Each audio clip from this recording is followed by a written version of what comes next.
Hello friends, welcome to I exam B. I am Sushil Rakde, ex manager Reserve Bank of India. और कल RBI assistant का जो कानपुर और लखनऊ का जो रिजल्ट पेंडिंग था काफ़ी महीनों से, वो आ गया है। और अभी जितने सारे आरबीआई के जो ऑफिसेस होते हैं उसके रिजल्ट आ गए हैं। तो अभी आगे आने वाला जो रास्ता है आरबीआई असिस्टेंट 2025 नोटिफिकेशन के लिए, वो अभी साफ हो गया है। लेकिन स्टिल यहाँ पे डिले हो सकता है। लेकिन आपको क्या है, आपका जो प्रिपरेशन है वेरियस बैंकिंग एग्जाम के लिए वो कंटिन्यू रखना है। तो चलो ये वीडियो हम थोड़ा सा डिटेल में यहाँ पे डिस्कस करते हैं और वीडियो यहाँ पे स्टार्ट करते हैं। तो ये देखो, ये है रिजल्ट कानपुर और लखनऊ। और मुझे पता नहीं कि भाई आरबीआई असिस्टेंट एक नोटिफिकेशन है या रिक्रूटमेंट है, उसमें हर बार कोर्ट केसेस हो जाते हैं अलग अलग ऑफिसेस में। हमने आई थिंक चेन्नई में, बैंगलोर, उसके बाद हैदराबाद और दो चार जगह पे, मुंबई में भी हुआ था। और अभी ये जो रिजल्ट आया है ये भी सब्जेक्ट टू आया है। अगर आप देखेंगे ये भी सब्जेक्ट टू है कि, लेकिन यानी कि इसके आगे अगर कुछ जाता है सुप्रीम कोर्ट में केस, तो रिजल्ट में थोड़ा सा आगे पीछे हो सकता है। ठीक है, तो अभी और आरबीआई इसके वजह से आरबीआई को जो रिक्रूटमेंट है आरबीआई असिस्टेंट का, वो अल्टरनेट ईयर पे करना पड़ रहा है, क्योंकि ये 2023 का नोटिफिकेशन है। अभी 24 चला गया, उसके पहले भी 21 में आया था। इस तरीके से ये हर 2 साल में एक बार नोटिफिकेशन आता है। और ये हर ऑफिस का जो रिक्रूटमेंट प्रोसेस है वो अलग से होता है। करेक्ट, अलग से हर ऑफिस का रिक्रूटमेंट होता है। आपका भले एग्जाम एक साथ क्यों ना हो, लेकिन जो प्रोसेस होता है, एलपीटी का प्रोसेस, रिजल्ट डिक्लेयर करने का प्रोसेस, ज्वाइनिंग का प्रोसेस, ये ऑफिस वाइज होता है। और यहाँ पर रिजल्ट तो ऑफिस वाइज होता है, लेकिन अगला वाला जो एग्जाम है, देखो कुछ ऑफिस वाले तो 5 6 7 8 महीने पहले ज्वाइन किए, कुछ लोग अभी ज्वाइन करेंगे। लेकिन इसका अगला वाला जो एग्जाम है वो तो एक साथ में होता है।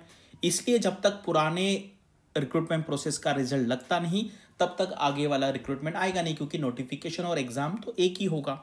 इसके वजह से डिले था। अभी जो सबसे बड़ा जो हर्डल था कि भाई कुछ इसके पहले मुंबई का रिजल्ट पेंडिंग था, उसके पहले आई थिंक कुछ भोपाल का था, अभी ये कानपुर लखनऊ का है। तो ये अभी आ गया, यानी कि अभी रास्ता क्लियर है। लेकिन आगे क्या होने वाला है, चलो देखते हैं। देखो अभी ये क्या है, जैसे कल परसों मैंने एक वीडियो में बताया था कि अभी जो असिस्टेंट है और उनका जो ग्रेड ए का एग्जाम है वो अभी 22 तारीख को होने वाला है। तो आरबीआई क्या करता है, इसका जो वैकेंसी है वो डिक्लेयर नहीं करता है। तो कुछ लोगों ने मुझे 650 कहा, कुछ लोगों ने मुझे 480 कहा, कुछ लोगों ने मुझे 500 कहा, 300 भी हो सकता है, 350 भी हो सकता है, जितना होगा उतना होगा। लेकिन ये अभी प्रोसेस चल रहा है। और इसका फाइनल नंबर आई थिंक 14 को, 14 तारीख को, आज कितनी है, 8 तारीख है, 14 को इसका फाइनल नंबर आई थिंक हमें पता चलेगा। मैं बता दूंगा कि एग्जैक्टली नंबर कितना है, 500 के आसपास होगा। ठीक है, थोड़ा बहुत कम नीचे हो सकता है। तो यानी कि अभी मैं आपको आरटीए का भी दिखाऊंगा डेटा, जो हमने लास्ट टाइम दिया था कि अभी as of now RBI assistant में वैकेंसी कितनी है आरटीए के हिसाब से। और फिर आगे अब ये कुछ लोग मान लीजिए प्रमोट होके ऊपर जाएंगे, तो वहाँ पे असिस्टेंट में कुछ ना कुछ वैकेंसी खाली हो जाएगी। तो कितने का नोटिफिकेशन आ सकता है वो भी थोड़ा सा एक अंदाज़ा लगा के देखेंगे। इंटरनल इन्फॉर्मेशन मेरे पास नहीं है, क्योंकि अभी तक इसका प्रोसीजर ही स्टार्ट नहीं हुआ। ये अगर आपको आरबीआई ग्रेड बी का या ग्रेड ए का तैयारी करना है, इसमें हमने स्पेशल डिस्क्रिप्टिव बैच यहाँ पे स्टार्ट करने का डिसीजन लिया है। अगर आपको उसमें इंटरेस्टेड है तो आप यहाँ पे कॉल करके इन्फॉर्मेशन ले सकते हैं। चलिए, ये आरटीए की हम बात कर रहे हैं। अगर आप ग्रेड असिस्टेंट क्या है, क्लास 3 है, ये असिस्टेंट है क्लास 3, करेक्ट। अभी ये कितने लोग हैं, अभी ये 168 यानी कि जाने वाले, जहाँ पे अभी ये क्या कानपुर लखनऊ वाला वो सब पकड़ के अभी एज ऑफ नाउ ये आई थिंक आरटीआई कितने में आया था, कब आया था, आई थिंक नवंबर में आया था। तो 217 वैकेंसी उस टाइम थी। तो हम इसको 200 पकड़ लेते हैं।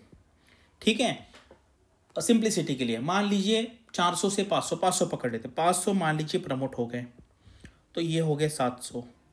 और ये पकड़िए, क्योंकि ये नवंबर में आया था तो कुछ लोग नवंबर के एंड में रिटायर्ड होंगे, कुछ लोग दिसंबर में होंगे, कुछ जनवरी, फरवरी, मार्च। तो इस पकड़ के ऐसा पकड़ते कि भाई और 300 पकड़ लेते हैं। तो ये 1000 जो है, 1000 का नंबर हो सकता है वैकेंसी का, यानी कि, और इसको प्रिपरेशन के लगे। और ऐसा नहीं है कि भाई जितनी सीट वैकेंट है वो सारी की सारी पब्लिश करते, ऐसा नहीं। तो हम एक क्या कहते हैं इसको, हम एक कंजर्वेटिव नंबर पकड़ते हैं। तो मुझे लगता है जैसा इस बार आया था, यानी कि 23 में आया था, 23 में, उस तरीके से आप 500 का पकड़ लीजिए, करेक्ट, 500 का पकड़ लीजिए। तो ये क्या है, ये एक थोड़ा सा अंदाजा है वैकेंसी के बारे में। अब इसमें डिले क्यों हो सकता है वो देखते हैं। तो अभी क्या है, ये एक एसोसिएशन का लेटर है।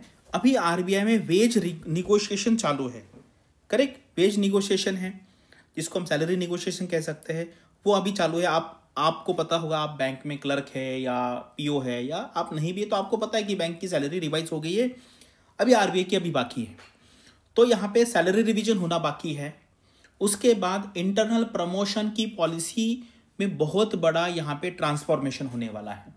अभी असिस्टेंट टू ग्रेड ए, ठीक है, ये असिस्टेंट टू ग्रेड ए का अभी 3 साल है। अभी इसको 5 to 6 ईयर करने का प्लान चल रहा है, लेकिन एसोसिएशन यूनियंस इसको मानेंगे नहीं, करेक्ट।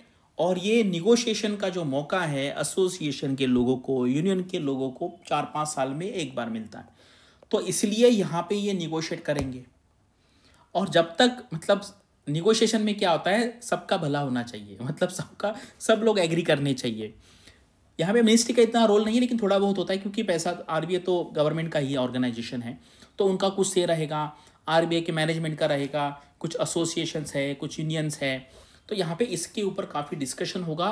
और मुझे लगता है अगर इसको डिले हो गया इंटरनल पॉलिसी, प्रमोशन पॉलिसी में, वेज रिवीजन में, सैलरी रिवीजन में, तो आगे जैसे देखो, on the sidelining wage talks bank has intended their intention of review promotion policy, तो यहाँ पे अगर थोड़ा सा टसल होता है, और टसल होता ही होता है, तो यहाँ पर ये जो है आरबीआई कहेगा कि जब तक आप ये फाइनल नहीं करते आप नया रिक्रूटमेंट नहीं कर सकते।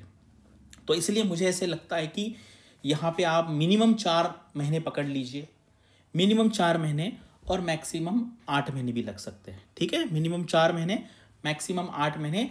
आगे जो नोटिफिकेशन आएगा असिस्टेंट का, आरबीआई असिस्टेंट का, उसके बारे में तो मैंने आपको पूरा पिक्चर बता दिया है।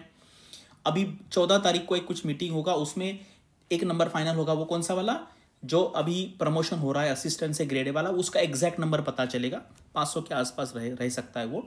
और ये निगोशिएशन अभी चालू है, और इसको डिले अगर होगा तो वो नोटिफिकेशन भी डिले आगे वहाँ पे हो सकता है। तो ये अभी प्रेजेंट सिचुएशन है। सबसे जो बड़ा हर्डल था प्रीवियस नोटिफिकेशन का, जो फाइनल रिक्रूटमेंट का रिजल्ट डिक्लेयर करना, वो अभी सारे ऑफिस का हो गया है। अभी क्या है, वेज रिवीजन है, उसके बाद प्रमोशन पॉलिसी है, ये सारा जब होगा उसके बाद ही जो नोटिफिकेशंस है, ग्रेड ए का है या ग्रेड बी का है, या फिर अभी ये जो निगोशिएशन और ये प्रमोशन पॉलिसी, इससे रिलेटेड हमारा आरबीआई ग्रेड ए बी का भी नोटिफिकेशन है और असिस्टेंट का भी है। जैसे मुझे उसके बारे में पता चलेगा मैं आपको यहाँ पे बता दूंगा। Thanks for watching this video and all the best for your studies and upcoming examinations.